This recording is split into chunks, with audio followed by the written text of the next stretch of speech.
découvert quand... Ouais, puis c'est à suite de rencontres aussi que j'ai découvert cette technique de guitare que j'ai essayé Parce qu'au départ, tu jouais de... Non, en standard. Ouais, que j'ai essayé d'adapter à la musique bretonne, quoi, voilà. Puis là, c'était un coup de foudre musical, quoi. Je suis passé de la musique américaine à armoricaine. M'épauler, quoi. Et donc, on sortait juste d'une création d'un groupe qui s'appelle Joa, dont Armel Niger est le chanteur, Malo Carvou qui joue de la traversière, Ronan Bléjean à l'accordéon, et ils avaient invité Xavier Luga à la contrebasse et Ma Pomme. Je dis, ça tombe bien, c'est exactement l'équipe, comme en plus on s'est connus, on sait comment ça fonctionne, c'est que ça serait justement avec cette équipe-là qui serait intéressant justement d'accompagner.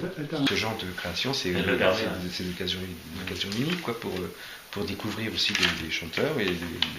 Donc voilà, quoi. Puis je continue toujours parallèlement au fait de jouer tout seul, de jouer aussi en groupe, ou alors en duo, comme avec Lors, les Ours du Scorff, Nolwenn, Joa justement, et tout ça. Et, voilà. Et tu joues aussi en duo avec une cornemuse écossaise. Et je joue aussi avec Cédric Le Bozec, on met plus de la musique à danser, quoi. Donc voilà, ouais, moi j'ai tant que je peux, je continue toujours. Mais j'aime bien, je suis assez avide de T'as pas parlé des Ours du Scorff aussi parce Il y a les Ours du Scorff aussi qui continuent. C'est une grosse partie aussi, toujours, ça. mais un peu moins maintenant, mais on a fait quand même 5 albums avec les ours.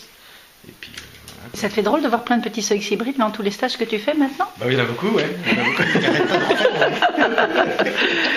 Tu les formates pas un peu trop? C'est bien, enfin, ou formateurs, peut-être des formateurs aussi. Ouais.